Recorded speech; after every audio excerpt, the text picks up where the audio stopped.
2 शमूएल अध्याय 19। अबशालोमासाठी राजा विलाप करीत आहे असे योवाबाच्या कानी आले। राजा आपल्या पुत्रासाठी दुःख करीत आहे असे लोकांनी ऐकल्यामुळे त्या दिवशीचा तो विजय सर्व लोकांस शोकरूप झाला। युद्धात पराजित होऊन लज्जेने तोंड लपवितात त्याप्रमाणे लोक लपतछपत नगरात आले। राजा आपले मुख झाकून मोठा विलाप करून म्हणाला, हाय रे माझ्या पुत्रा अबशालोमा, अबशालोमा, माझ्या पुत्रा, माझ्या पुत्रा। योवाब घरात राजापाशी जाऊन म्हणू लागला, आपल्या सेवकांनी आज आपल्या पुत्रांचा, कन्यांचा, पत्नीचा आणि आपल्या उपपत्नींचा प्राण वाचविला आहे। त्या आपल्या सेवकांचे तोंड आपण आज काळे केले आहे। आपण आपल्या द्वेष्ट्यांवर प्रेम करिता आणि आपणावर प्रेम करणाऱ्यांचा द्वेष करिता आपण आज असे प्रगट केले आहे की सरदार व सेवक हे आपणाला काहीच नव्हते। अबशालोम जिवंत राहिला असता आणि आम्ही सर्व मेलो असतो तर आपणाला बरे वाटले असते असे मला आज समजून आले आहे। तर आता उठून बाहेर जा आणि आपल्या सेवकांचे समाधान करा, नाहीतर मी परमेश्वराची शपथ घेऊन सांगतो की आपण बाहेर न गेला तर आज रात्री आपणाजवळ एक सुद्धा मनुष्य राहावयाचा नाही आणि बाळपणापासून ओढवले नाही असले संकट आपणावर ओढवेल। तेव्हा राजा उठून वेशीत जाऊन बसला। राजा वेशीत बसला आहे हे सर्व लोकांस कळले तेव्हा सर्व लोक राजासमोर आले। इकडे इस्रायल लोक आपल्या डेऱ्यांकडे पळून गेले। इस्रायलाच्या सर्व वंशातल्या लोकांचा आपसात वाद चालला होता। ते म्हणू लागले की राजाने आम्हास आमच्या शत्रूंच्या हातातून सोडविले, पलिष्ट्यांच्या हातातून आमचा बचाव केला, पण आता तो अबशालोमाच्या भीतीने देश सोडून पळून गेला आहे।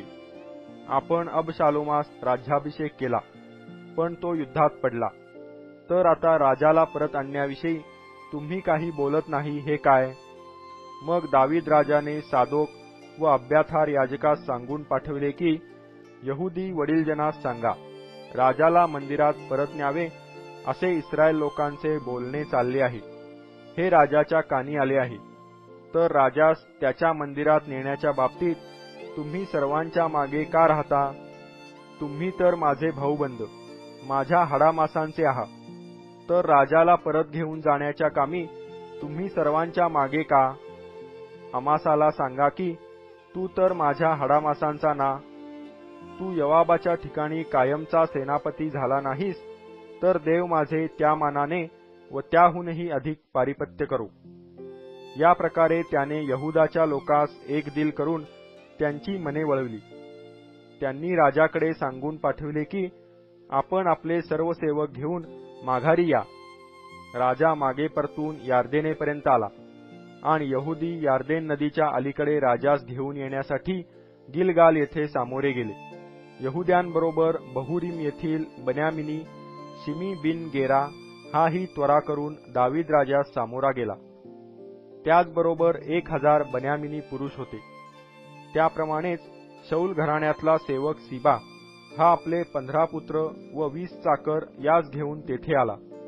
ते राजापुढे यार्देनेच्या पलीकडे पायी गेले। राजाच्या घरची माणसे आणण्यासाठी व त्याला तिचा वाटेल तसा उपयोग करण्यासाठी एक नाव तेथे ठेवली होती। राजा यार्देन उतरून जाण्यास आला तेव्हा गेराचा पुत्र शिमी त्याच्या पाया पडून म्हणाला, माझ्या स्वामींनी माझा अपराध जमेस धरू नये।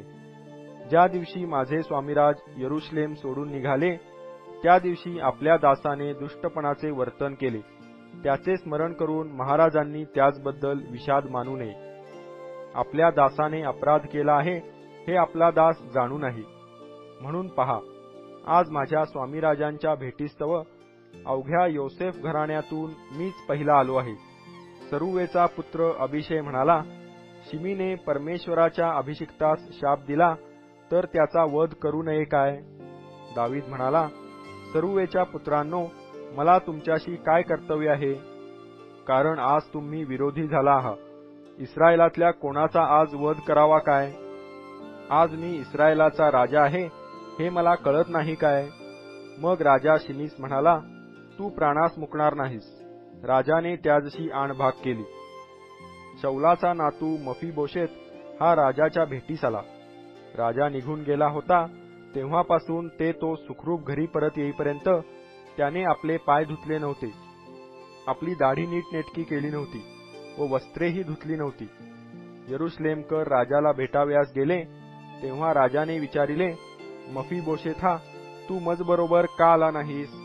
तो म्हणाला, माझे स्वामीराज, माझ्या सेवकाने मला फसविले. आपला दास पंगू आहे म्हणून आपल्या दासाने विचार केला की मी आपल्या गाढवावर खोगीर घालून त्यावर स्वार होऊन महाराजांकडे जावे. माझ्या सेवकाने महाराजांपाशी माझी चहाडी केली आहे, पण माझे स्वामीराज देवदूतासारखे आहेत. आता आपल्या मर्जीस येईल तसे करा. माझ्या बापाचे सर्व घराणे आपल्यासमोर मृतवत होते, तरी आपण आपल्या दासाची आपल्या पंक्तीस बसणाऱ्यामध्ये नेमणूक केली. महाराजांजवळ आणखी दाद मागावयाचा मला काय हक्क आहे? राजा त्यास म्हणाला, तू आपल्या गोष्टी पुन्हा का काढतोस? माझी आज्ञा आहे की तू व सिबा जमीन वाटून घ्या. मफीबोशेत राजास म्हणाला, माझे स्वामीराज सुखरूप आपल्या मंदिरी आले आहेत, तर सिबासच ती सर्व जमीन घेऊ द्या. मग बर्जिल्य गिलादी हा रोगलिम येथून आला आणि राजास यार्देने पार पोचविण्यासाठी त्याचबरोबर नदी उतरून गेला. बर्जिल्य हा फार वयातीत होता. त्याचे वय 80 वर्षाचे होते. राजा महनाईम येथे तळ देऊन राहिला होता तेव्हा बर्जिल्ल्याने त्यास अन्नपाणी पुरविले होते. तो फार मोठा मनुष्य होता. राजा बर्जिल्ल्यास म्हणाला, माझ्याबरोबर चल, मी तुला यरुशलेमेस आपल्याजवळ ठेवून तुझे पालनपोषण करीन. बर्जिल्य राजास म्हणाला, माझ्या आयुष्याचे आता किती दिवस उरले आहेत की मी महाराजांबरोबर यरुशलेमेस जावे? आज मी 80 वर्षाचा आहे. या वयात मला बऱ्या वाईटाचा भेद काय समजणार? आपला दास जे काही खातो पितो त्याचा स्वाद त्याला कळतो काय? गाणाऱ्यांचा व गाणारणींचा शब्द मला ऐकू येतो काय? तर आपल्या दासाने माझ्या स्वामीराजास भार का व्हावे? आपला दास राजाबरोबर फक्त यार्देने पार येत आहे. महाराजांनी याचा एवढा मोठा मोबदला मला काय म्हणून द्यावा? आपल्या दासास परत जाऊ द्या, म्हणजे माझ्या स्वतःच्या गावी माझ्या आईबापाच्या कब्रस्थानाजवळ मी मरेन. पण आपला दास किम्हाम हा हजर आहे, त्याला माझ्या स्वामीराजांबरोबर पलीकडे जाऊ द्या. मग आपणाला वाटेल ते त्याचे करा. राजा म्हणाला, किम्हामाने मजबरोबर पलीकडे यावे. तुला बरे वाटेल असे मी त्याचे करीन. तू जे काही मला सांगशील ते मी तुझ्यासाठी करीन. मग सारे लोक यार्देने पलीकडे गेले. राजाही पलीकडे गेला. राजाने बर्जिल्ल्याचे चुंबन घेऊन त्याचे अभिष्ट चिंतले आणि तो स्वस्थानी परत गेला. या प्रकारे राजा नदी उतरून गिलगालास गेला. किम्हामही त्याचबरोबर गेला. यहुदाचे सर्व लोक व अर्धे इस्रायल लोक राजाला पलीकडे घेऊन गेले. तेव्हा सर्व इस्रायल येऊन राजास म्हणू लागले, आमचे बांधव यहुदाचे लोक हे आपणाला चोरून छपवून घेऊन आले. महाराजांना, त्यांच्या परिवाराला व त्यांच्या सर्व लोकांना यार्देने पार आणले असे का? तेव्हा सर्व यहुद्यांनी इस्रायल लोकास उत्तर दिले, महाराज आमचे जवळचे आप्त आहेत, तर तुम्ही याबद्दल का रुसता? आमच्या खाण्यापिण्याबद्दल महाराजांना काही खर्च झाला आहे काय? त्यांनी आम्हाला काही इनाम दिले आहे काय? इस्रायल लोक यहुद्यास म्हणाले, महाराजे 10 हिस्स्यांनी आमचे आहेत. तुमच्याहून आमचा दाविदावर जास्त हक्क आहे.